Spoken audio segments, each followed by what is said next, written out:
Hello everyone, I am Simran Verma. Welcome to my YouTube channel Commerce Made Easy. Today we are going to study about the balance of payments, an important concept in economics as well as a topic of general importance. In this video, we will see the meaning of BOP, that is balance of payments, components of balance of payments, current account, capital account and their respective components, as well as the meaning of official reserves. Balance of payments is a systematic record or a comprehensive statement of all the economic transactions that are made between the residents of a country and the rest of the world during a given period of time. क्या period of time होता है? 1 year, एक साल के लिए usually balance of payments बनाया जाता है और इसे ओपन इकोनॉमीज़ मेंटेन करती हैं बिकॉज ओपन इकोनॉमीज़ की फॉरेन इकोनॉमीज़ के साथ और रेस्ट ऑफ द वर्ल्ड के साथ डीलिंग्स होती हैं in terms of imports, exports, investments, assets, borrowings etcetera. So balance of payments is maintain by open economies. It records the transactions related to exports and imports of goods and services, assets, borrowings, investments, grants between the two countries. It presents a true picture of the economic relations of our country with the rest of the world with other foreign countries. And who maintains the BOP? This responsibility lies with the Central Bank of our country. तो balance of payments का account कौन maintain करता है? RBI.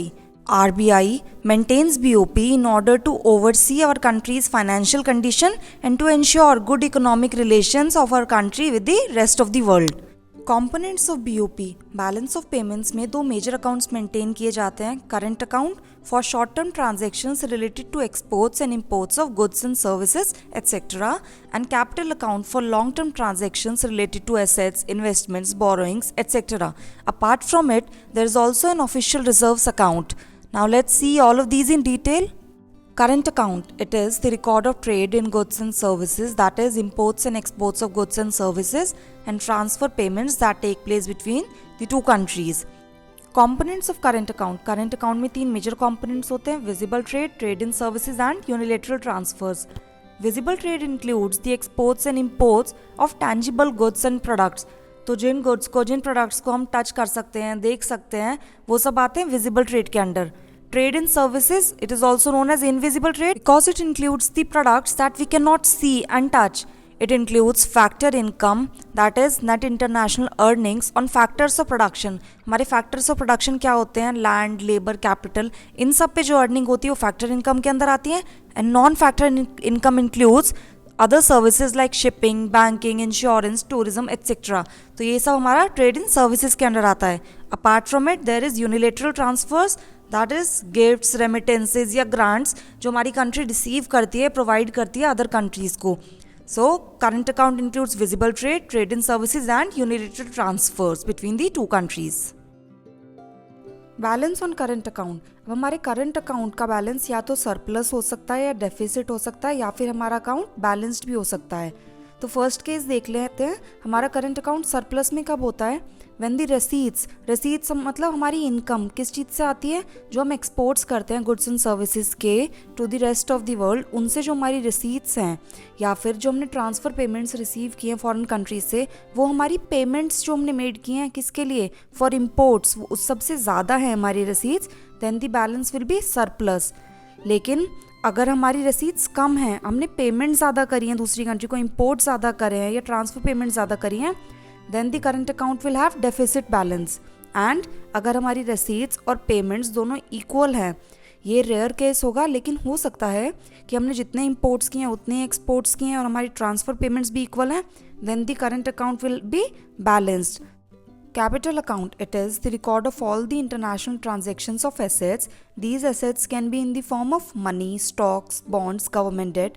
So वो सारी transactions जो कि deal करती हैं फॉरेन एसेट्स में जो हमने इन्वेस्टमेंट की है उसके साथ, या फिर जो बोरोइंग्स होती है हमारी external borrowings from foreign countries या फिर external assistance from foreign countries या गवर्नमेंट एड जो होता है फॉरेन कंट्रीज से हमें मिलता है, ये सारी ट्रांजेक्शन्स हमारे कैपिटल अकाउंट के अंदर आती हैं. For example borrowings, investments and transactions in assets. Components of capital account. तो कैपिटल अकाउंट के कॉम्पोनेंट्स कौन से होते हैं? Investment, external borrowings and external assistance. Investment में हमारी 2 मेजर टाइप्स ऑफ इन्वेस्टमेंट होती हैं, FDI एंड FPI. FDI जो कि फॉरेन डायरेक्ट इन्वेस्टमेंट है, it is an investment made by a firm or an individual into the business interests located in another country.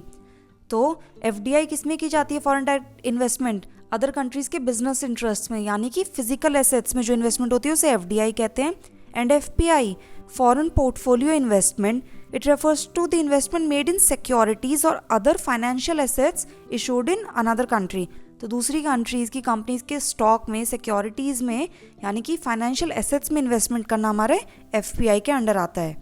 External borrowings, जो हम foreign countries से borrowings करते हैं, या फिर हमारी कॉरपोरेट सेक्टर भी जो एक्सटर्नल बोरोइंग्स करता है from the rest of the world, all of these come under external borrowings. And external assistance, it includes government aid and intergovernmental loans, जो हमें फॉरेन कंट्री से एड रिसीव होती है in case of need, या फिर bilateral countries के बीच में, दो कंट्रीज़ के बीच में जो लोन से रिलेटेड ट्रांजेक्शन्स होती हैं, या मल्टीलेटरल लोन्स जो कि मल्टीपल कंट्रीज जिसमें इंक्लूडेड होती हैं, ये सब भी हमारा कैपिटल अकाउंट में आता है। So all the transactions related to investment, external borrowings and external assistance are included in capital account. Balance on capital account, इसमें भी 3 केसेस होते हैं, सरप्लस बैलेंस, डेफिसिट बैलेंस और a balanced capital account. If our receipts in the form of investment, borrowings or grants received from the rest of the world are more than the payments that we have made to the rest of the world, then the capital account will be in surplus balance. लेकिन अगर हमारी receipts यानी कि income, जो हमने investment, grants, ये सब receive किया है फॉरेन कंट्रीज से, वो कम है और पेमेंट ज़्यादा करी है, तो कैपिटल अकाउंट डेफिसिट में होगा। And if the receipts are equal to payments, then the capital account will be balanced. So the capital account can have these 3 types of balances. Balance of payments, surplus and deficit. Just like an individual who spends more than her income must finance the difference by selling assets or by borrowing, a country that has a deficit in its current account must finance it by selling assets or by borrowing abroad. तो अगर एक individual का income कम है लेकिन उसने expenses ज़्यादा कर दिए हैं, तो उसे वो डेफिसिट मीट करने के लिए अपने एसेट्स सेल करने पड़ते हैं या फिर मनी बोरो करना पड़ता है अपनी पेमेंट्स मीट करने के लिए। इसी तरह से अगर एक कंट्री का करेंट अकाउंट डेफिसिट में, इट मीन्स उसने इंपोर्ट ज़्यादा कर लिए हैं, ज़्यादा पेमेंट्स करनी है, लेकिन इनकम इतनी नहीं है कंट्री की, तो करेंट अकाउंट के डेफिसिट को बैलेंस करने के लिए कंट्रीज़ क्या करती हैं? अपने एसेट्स सेल करती हैं या फिर फॉरेन कंट्रीज से बोरो करती हैं। इट मीन्स कैपिटल अकाउंट के बैलेंसेस को यूज़ करती हैं। तो करेंट अकाउंट का deficit must be financed by a capital account surplus, यानी कि एक नेट कैपिटल इनफ्लो होगा in the terms of investment और बोरोइंग और a grant from the foreign country. A country is said to be in a BOP equilibrium, country का balance of payment equilibrium में यानी balance में होगा when the current account deficit is financed entirely bye international lending, यानी कि international borrowings के through हम current account के डेफिसिट को बैलेंस कर रहे हैं विदाउट एनी रिजर्व मूवमेंट्स, यानी कि यहाँ पे रिजर्व मूवमेंट्स यूज़ नहीं हो रही हैं, लेकिन इंटरनेशनल बोरोइंग्स और ग्रांट्स के थ्रू हम करंट अकाउंट डेफिसिट को कैपिटल अकाउंट सरप्लस से बैलेंस कर रहे हैं ऑल्टरनेटिवली। और दूसरा तरीका क्या हो सकता है इस करंट अकाउंट डेफिसिट को मीट करने का? Through the use of official reserves. अब हम देख लेते हैं ऑफिशियल रिजर्व्स क्या होते हैं। Official reserves account is a term used to denote the account where all sorts of reserves in foreign currency or foreign exchange are held by the monetary authorities or the central bank of a country। यानी कि हमारे case में RBI हमारा central bank है, वो maintain करते हैं official reserves account. इस अकाउंट में कौन से बैलेंसेस होते हैं? The balances are in the forms of foreign currency or foreign exchange. These could be bonds, golds or special drawing rights. This account is used to balance or finance the year-on-year international transactions or payments in the balance of payments. तो current account deficit को meet करने के लिए हमारे पास 2 methods होते हैं। या तो हम इसे नेट कैपिटल इनफ्लोज से मीट कर सकते हैं, जो कि हमारे होते हैं इंटरनेशनल बोरोइंग्स, इंटरनेशनल ग्रांट्स या फिर investments made by the foreign country in our country. या फिर हमारे पास एक ऑफिशियल रिजर्व्स अकाउंट होता है जिसे हमारा सेंट्रल बैंक RBI मेंटेन करता है, उसके बैलेंसेस के थ्रू भी हम अपने करंट अकाउंट डेफिसिट को मीट कर सकते हैं। इसमें क्या क्या होता है? Bonds, golds, SDRs, foreign exchange. So these are the 2 methods to finance the balance of payment deficit. I hope this video has helped you in understanding the concept of balance of payments. If you like it, give it a thumbs up, share it and subscribe my channel for more such videos. Also follow my Instagram page Commerce Made Easy for learning commerce quickly and in a simplified way.